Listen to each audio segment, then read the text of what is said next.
Hey guys, it's Sam here. Just very quickly before we start, Guillaume and I have partnered up with Automation Boutique to write a brand new ebook for you guys called Going Beyond the Buzzwords.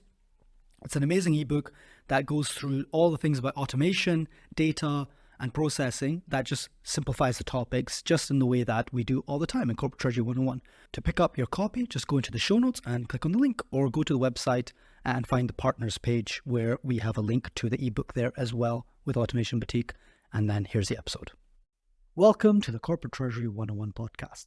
This is the third and final part of our full interview with Ernie Humphrey from Treasury Webinars, where we discuss how to develop your personal brand in Treasury. In this episode, expect to learn: where do we start when we want to build our personal brand, and what's the step-by-step process? When do we get to leverage and harvest the fruits of our personal brand? And what are the concrete actions our listeners can take right now to start shaping their personal brand? And of course, as always, much, much more. Really hope you enjoy this episode. One request to you all would be if you could please go and subscribe to our YouTube channel, Corporate Treasury 101, where we publish much of the same as the episodes, but you get to see our faces. And that's always a really great part of the deal. And if you could subscribe, it really helps grow the page and get more and more people to know about Corporate Treasury, and helps us boost the algorithm to make sure that we reach more and more people. So if you love the show, please go and subscribe to us on YouTube. It helps us a lot. And with that, please welcome Ernie Humphrey.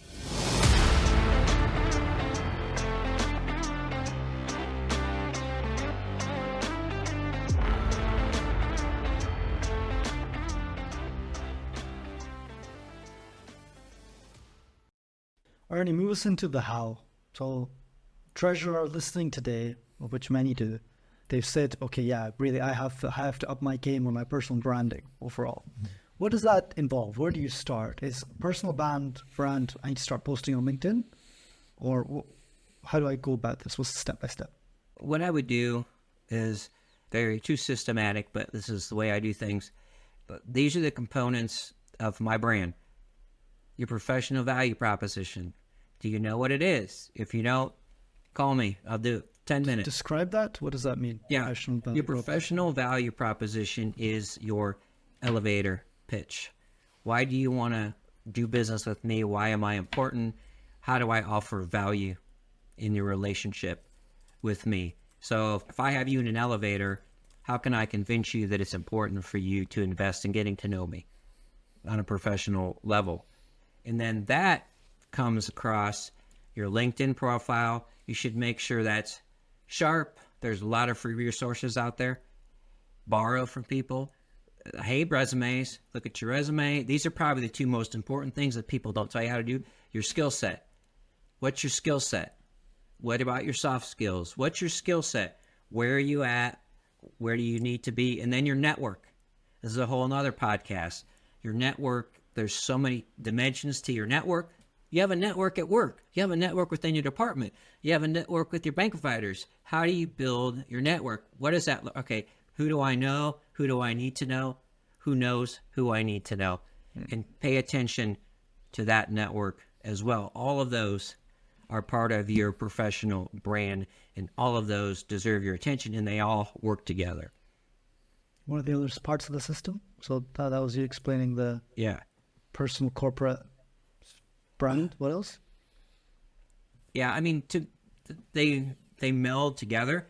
In the ideal world, there's not a disconnect. Like I said, I don't have a business switch. So you should feel authentic in your professional brand.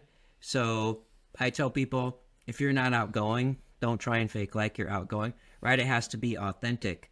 So how do you marry those things? A lot of times I know people, especially in negotiating and relationships, they're good at it and the personal level, but at work, like, you have a wife, right? Yeah. You have kids, right? You have kids, right? That's the same, same thing. Listen, respect, so getting to marry those together as much as possible. And believe it or not, I didn't never listen very well. When I started paying attention to listening professionally, I was like, you actually kind of listen a little better. And I'm like, cool, well, thank you.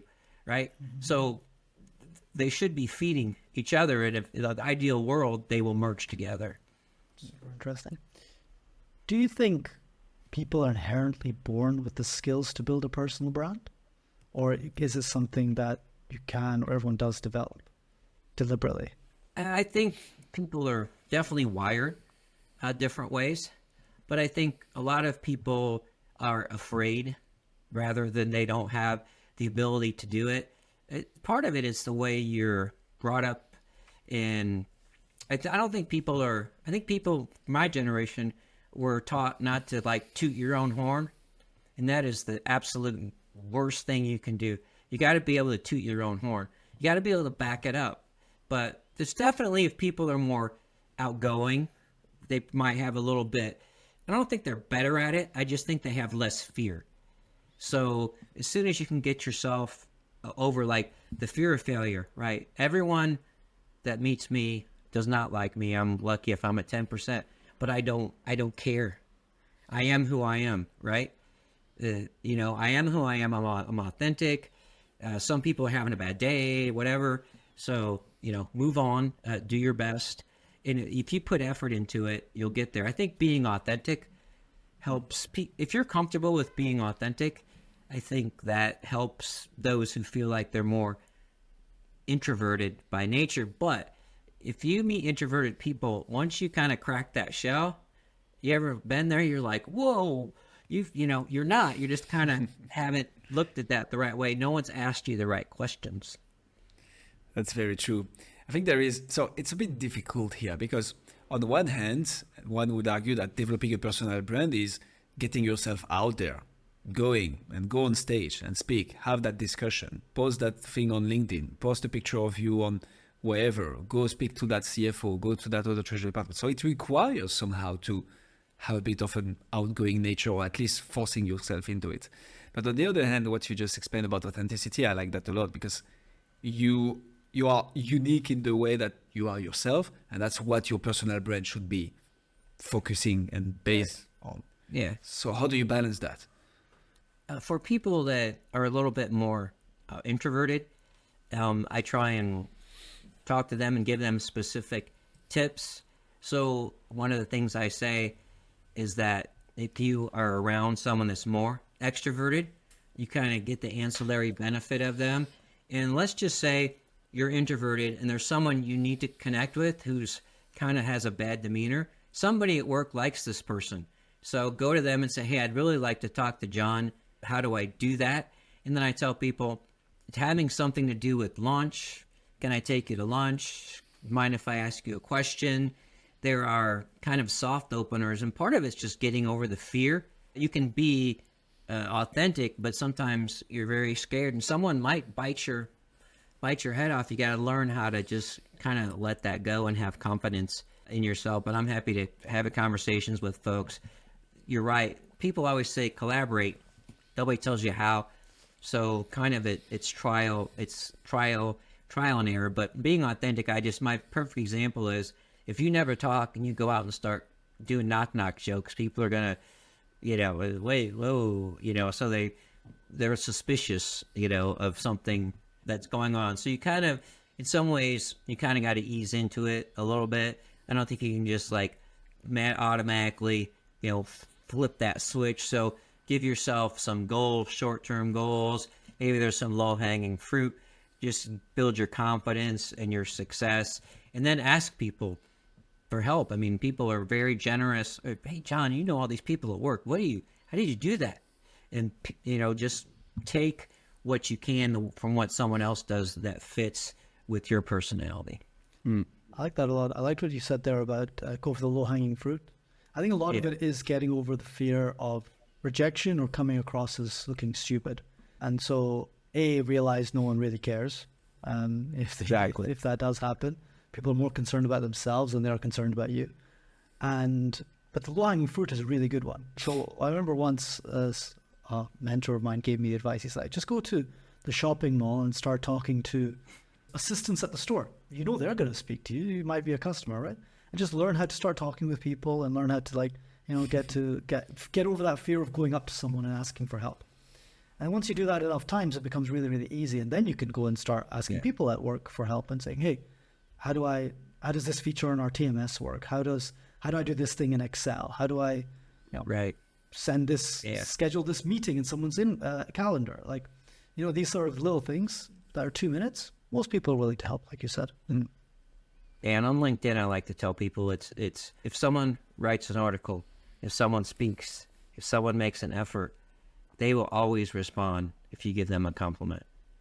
And I'm happy to share with people as well the way I word my LinkedIn invitations, the way my outreach. But everyone likes to say, I really liked your something that. So if you're like, this person's really important, it doesn't matter if they're whoever the greatest person in Treasury is or whatever. I attended your session, it was really awesome.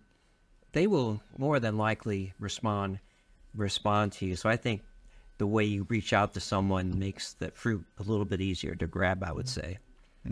There's an interesting aspect of making your case in a Big Four, from my experience, when you achieve the higher level of the hierarchy, like directors, principals, partners, and so on, is that, of course, how much money do you bring to the table in terms of billable clients, business, but there is also what are you going to be known for? And one of the stories I've heard from one of the partners is like, okay, I'm going to be the guy who, when he says that something's going to be done, no matter if I go an all-nighter or if like it requires me to work 48 hours, I will get that done for you. Can you change it though, Ernie, in your experience? Like, okay, I want my personal brand to be this because right now it sticks to my values and what I believe is true and important. But over the course of a career, 10 years from now, maybe I will think something else is more important. And like, okay, whilst this is still relevant, now I want to be renowned for that particular point. Subject matter expert, for instance, that's typically one. You can be a subject matter expert in AI, and who knows, maybe 15 years from now, I don't think that's what's going to happen, but AI is irrelevant and I need to be known for something else. So how do you go from, okay, right now I've developed a super strong personal brand on this particular point, which is benefiting me, but tomorrow I think I should change it or change a bit the approach. Can it happen, and how do you do that? It can absolutely happen.